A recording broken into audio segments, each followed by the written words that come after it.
You are all set, Mr. Chairman.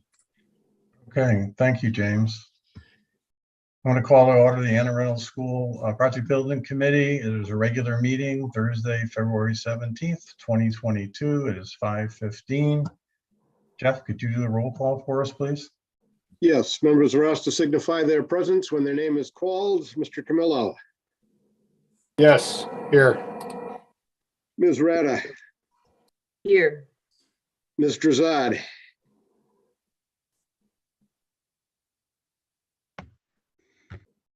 Ms. Here. Drazad. Thank you. Ms. Parati. Here. Ms. Dugan. Here. Mr. Wetzel. Here. Mr. Woods. Here. You have a quorum. Thank you, Jeff. Next item is public participation. We have nobody on the call. Nobody with us. Okay, we will move on then. Take action on prior meeting minutes, which is 2 weeks ago, the meeting of February 3rd. Someone would like to make a motion that we approve those minutes. Motion to approve. Second. Kim Rada moved to move the motion forward, and Mike Camillo seconded it. Any questions, comments, corrections? All those in favor signify by saying aye. Aye. Aye. Is there anyone opposed? Motion passes then unanimously. Next item is take action on invoices. I believe we just have one from Newfield. Barney, I'm assuming you have reviewed that.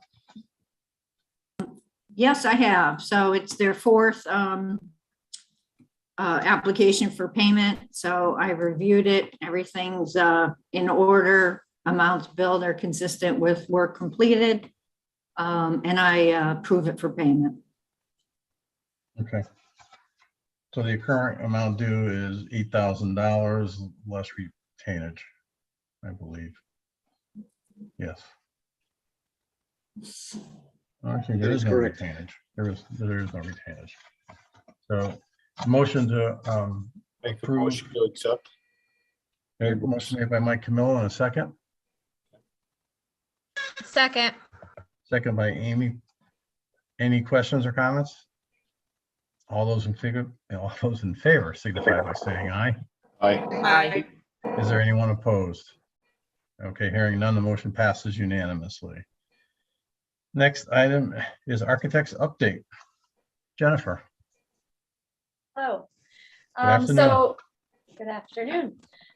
So the big news is that we did meet with the Office of School Construction Grants and Review. Bob Selmer over there, an architect and plan reviewer, he met with us on February 9th and wrapped up his PCR review, his virtual review with us on the 14th, on Monday.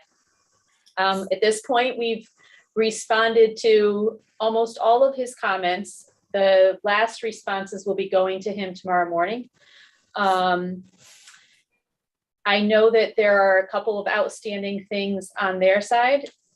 They've had the space waiver request, for instance, for some time now, and that still isn't resolved.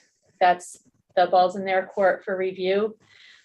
We haven't really heard either way on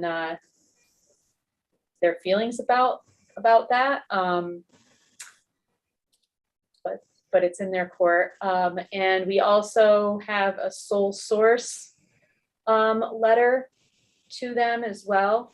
That comes from the district, and it's asking for permission to be sole source instead of opening up for various products or whatever. It's a sole source for the district's needs for security, their building management system, and their fire alarm system.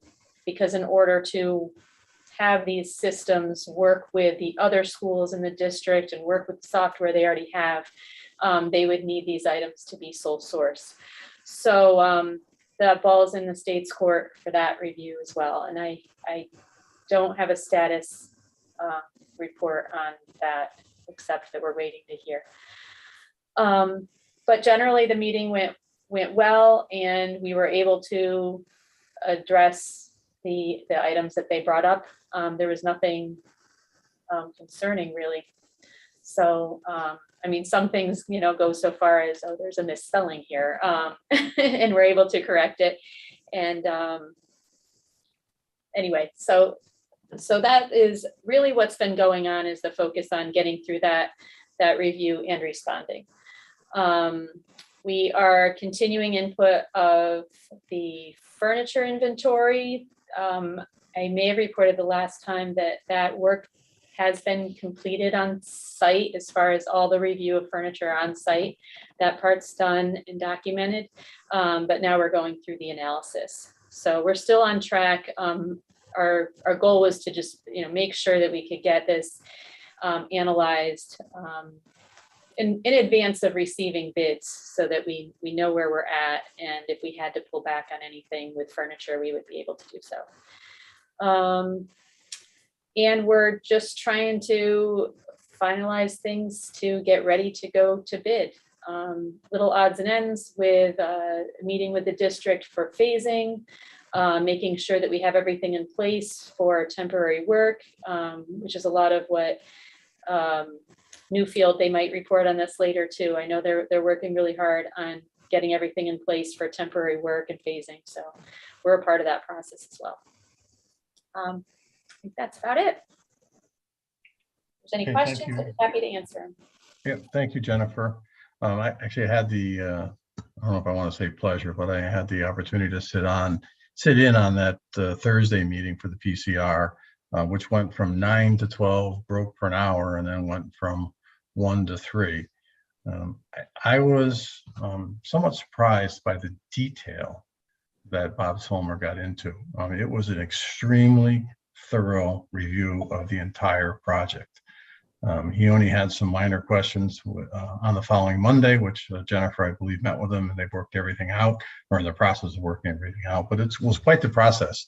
I had no idea that it would take as long as what it did. But it was an interesting learning experience. And with that, does anybody have any questions for the architect? No? Yes, Mike.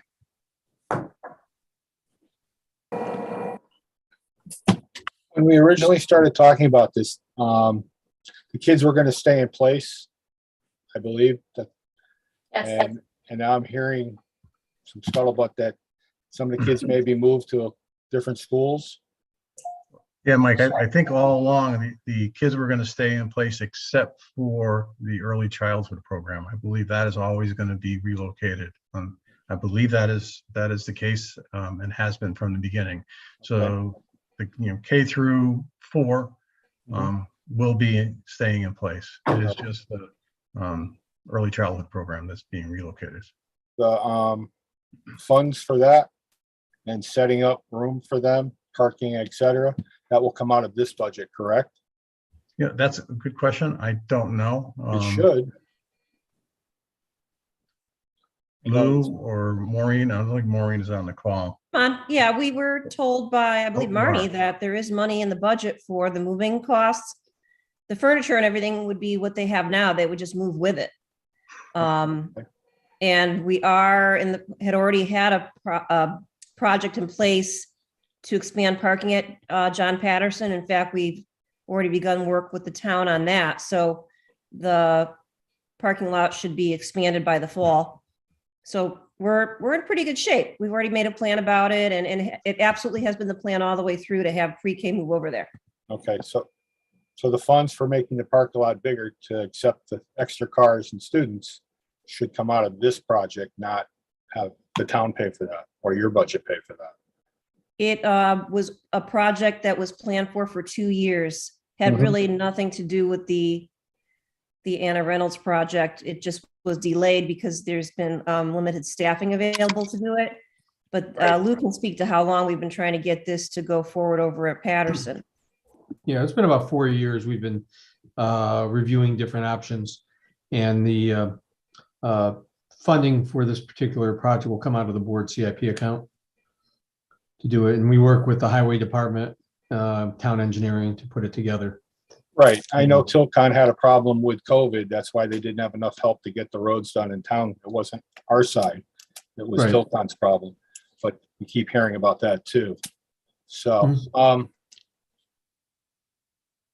you've talked to our town engineer about this and, Yes. Mhm.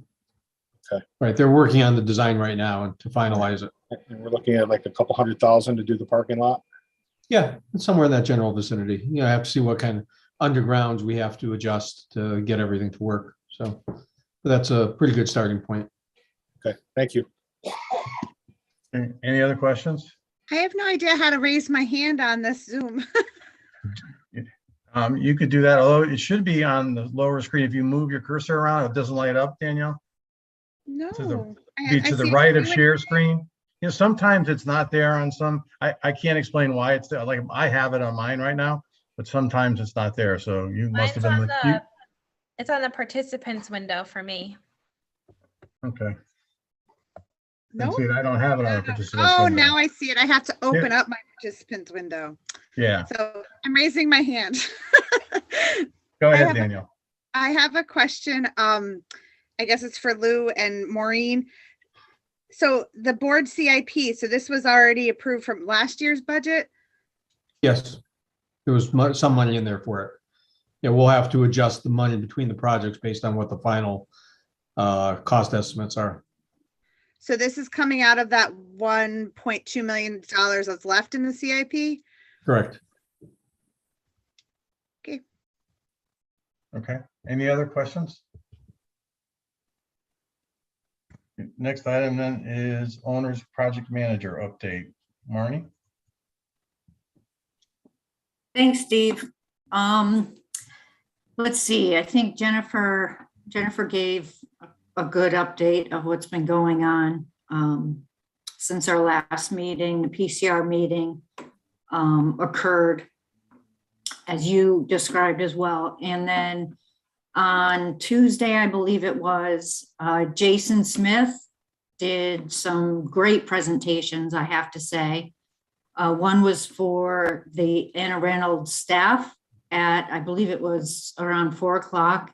And one was for Anna Reynolds parents at 6 o'clock. So Jason presented the phasing plan for the project to both groups. And that phasing plan's been developed by Newfield Construction with input from Jason and Lou and Maureen and the architect and myself over a series of probably 5 months of phasing meetings. And the objective was to walk everyone through that phasing plan to ask for their input. So we are currently waiting for responses.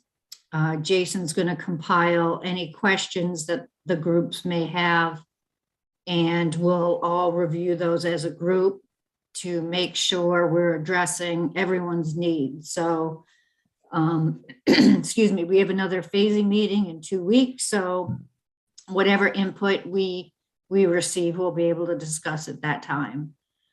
Another item of business I have today has to do with the new, I believe, Lou, you put in and actually upgraded the electrical transformer last summer or fall, it may be, at Anna Reynolds. And to do that, the new transformer is in the grass area across the driveway from where the cafeteria is. So the electrical contractor who did that work trenched across the parking lot to install the conduit to the building for that new service, which, as an aside, we are reusing that service for the project. So that was a positive step forward that Lou helped us with. But we do not know, unfortunately, how deep that conduit is. And the design team is very concerned that the work we have in that area in reconfiguring the parking lot and the drainage for our new traffic plan could intersect or interfere with that conduit. So Castle Booze has spoken with a surveying company to come out, I believe it's on the 22nd next week, to dig 2 test pits on either side of that conduit so we can verify how deep it is. And I had asked them for a not to exceed cost proposal for that work. And I think it's about $850, but I'm asking the committee tonight to approve a not to exceed amount of $1,000 for that work to be done on the 22nd. And then the final invoice again will be the $1,000 or less. And we do have funds in the budget for this. I can actually share my screen if that's okay with everyone. Yep, go ahead. Let me bring this up. Can everyone see the budget? Yeah, it's just coming up now. Okay. So if I go to item B8, existing conditions investigation, this is a new item, a new budget item that I actually created since our last meeting. And what that is capturing, if I go to the budget detail sheet, bear with me, folks. That is capturing, here we go, these existing conditions investigations. So you can see I established the budget item for 11,000. We've spent $3,020 to date with the roofing company to do pull tests and then patch those. We did those last summer, fall, to determine what needed to be replaced on the roof and the soundness of the underlying gypsum deck. And then the 6465 is what we've spent to date to water jet, actually flush out the storm drainage around the site as required by town engineering, and then survey storm and sanitary piping inside the building to determine what can be reused. So we have a balance in that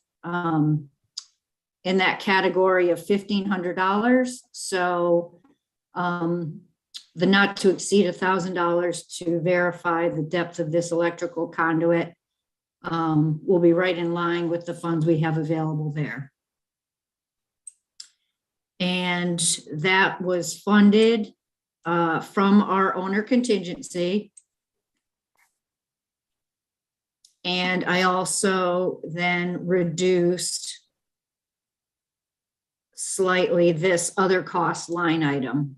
So again, I had explained at our last meeting that when Colliers did the grant estimate, they established a single line item, other costs, for $210, which I've then allocated to all these other items as we've moved forward. So they were generalizing this amount, and now that we've gone through design, I've broken it apart into the applicable categories. So we still have a little money left in there for this and that, but we are in good shape. Okay, so we need a motion then, Marnie, to Please. for approval of an amount of not to exceed $1,000. Do we know the name of the contractor? Who are we paying? Jennifer, do you? Yes, yep, it's BSC. BSC Group, I think. Oh, BSC officially. Group, okay. Yeah, BSC Group, they are surveying. Okay. So I guess I will need someone to move a motion to not to exceed $1,000 to BSC Group to do exploration work on the existing electrical service. Somebody would just move that motion. I make a motion to move the not to exceed $1,000 to the BSC group for Electrical, yeah, electrical excavation. electrical excavation. Thanks, Steve. Yeah. Okay, and then a second from someone? I'll second. Thank you, Kim. Any discussion? All those in favor signify by saying aye. Aye. Aye. And is there anyone opposed? Okay, motion passes unanimously. And for the record, Jeff, I don't know if you saw or not, but Mike Camillo left at 5:30. Thank you. Yep. Okay, there's nothing else. Marnie, we'll move on. I'm fine, thank you. Okay. To construction managers update. Good afternoon, Tom. How you doing? Good. Jennifer has her hand raised. Oh, I'm sorry. Yes, Yes, I'm Jennifer. sorry. I do want to clarify something I should have clarified before. BSC Group is doing the work for the surveying. They're going to pass that through Castle Luz, still with a not to exceed that Okay. you voted on, okay? But you'll Okay. see the invoice through us. I That's just fine. wanted to clarify. That's fine. Okay, Tom, go ahead. There's another hand up. Oh. Yes, Jeremy, I'm sorry. I'm just wondering, I saw the contingency percentage drop as described, which is fine. I just, I mean, does that mean that we're kind of tapping into some, like another line here to pay for some things? Is that what's happening? Or is it just kind of migrating funds around? Maybe someone can explain that percentage. Absolutely, that's a good question. So the only change from the last time I presented the budget was to add those existing condition survey items in that I just went through for scoping the plumbing lines and for doing the pull tests on the roof. So that owner contingency reduced slightly for just those items. No other changes were made. Okay, and can we expect this to kind of happen down the road a little bit too? I mean, we don't want to exhaust that, right? Correct.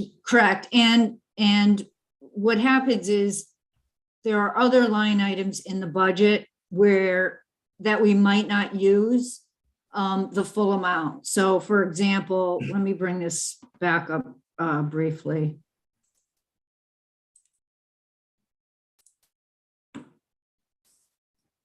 So for example, we've got $35,000 in for materials testing and inspections. And we have a very small kind of materials testing scope of work on this project because we're not doing any actual building additions. So we may find that there's some money that we don't need to spend in that line item. And at that time, we'll move that money back into owner contingency. So the budget's always getting tweaked with adds and deducts to owner contingency. Got it. So it's a very fluid it's not document. unusual. Yeah, it's a very fluid document. But we're comfortable with the owner contingency that we have. Thank you. You're welcome. Okay. No one else has their hand up, right? I don't see any. So we'll try again, Tom. Go ahead. Okay, thank you. Yep. So just not to repeat everything that everyone already said, we're working on the bid, getting the details into the bid documents, wrapping up the phasing and logistics. One thing to note is that we got approval to bid from CHRO, Commission on Human Rights and Opportunities. That is required before we can go out for bid. And what that is, it just looks at, they look at what bid packages we have and what we've set aside for minorities. So we ended up with, I think it's like 24 bid packages, which is pretty typical for this type of project. And that's about it. Right now, we're on schedule. We anticipate the OSCG approval, in the next 10 days or so. So right now, we're on schedule. That's it. Okay, thanks, Tom. Any questions for Tom? If I'd like to make one more clarification, if I Yeah. could, to the question I answered for Jeremy. Jeremy, there were a few other changes to the budget. So I had input some of the monies that were paid out to Colliers and JCJ before KBA and CSG came online. So those were also changes to the budget since the last time I showed it to everyone. So if the committee would like, I can send a Excel file or a PDF of the budget changes to Jeff so he can distribute it to everyone. And you guys can go through it. If you have any questions, you can let me know at the next meeting. Yeah, why don't you do that, Marnie? That's probably a good idea. Absolutely. And then everybody can see how it is changed and we can track the changes. Absolutely. All right, so we'll move on. Any other business pertinent to the committee? I do have one. We met with one of two meetings for the town council. Obviously, we need their approval to go out to bid. So we met the second Tuesday of February. I forgot the date, to be honest with you, but a week ago Tuesday. It went very well. I was there, Marnie was there representing the building committee, as well as Jennifer from Castle Booze. They had a few questions, no real great detail. I don't expect any problems. We will be back in front of them next Tuesday, the 22nd, I believe it is. And we do expect to get approval from them so that Tom and Newfield can put this out to bid shortly after. So we're moving right along. Everything is on track, and the great unknown is where the bids come in, but we won't know that until late February, early March, but we're getting close. Jeff, do you have anything else for us? No, I do not. Okay, then we will meet again the first. Yeah, next meeting is March Thursday? 3rd. Yep, March 3rd. Thank you, Jeff. So if you put that in your calendars, same time, 5:15. Brings us back to public participation. Again, we still have nobody in our attendee room from the public. Nope. Comments by members. Anyone? Seeing none. Motion to adjourn. Oh, wait, someone's got their hand up. I missed it. Let's see, who is it? Councilor Rada. Yes, Kim. I just wanted to thank you, those of you that attended the council meeting. We really appreciate you taking the time. It was a great presentation. I think if anybody had questions, they were answered well, and we're looking forward to next Tuesday evening. Okay, thank you. And with that, a motion to adjourn. I make a motion to. Sorry, Okay, Carol. motion made by Carol. Thank you. All those in favor signify by saying aye. Aye. Is there any? There's never anyone opposed to adjournments. Thank you, everybody. Have a great night. Thank you. Thanks. See you in 2 weeks.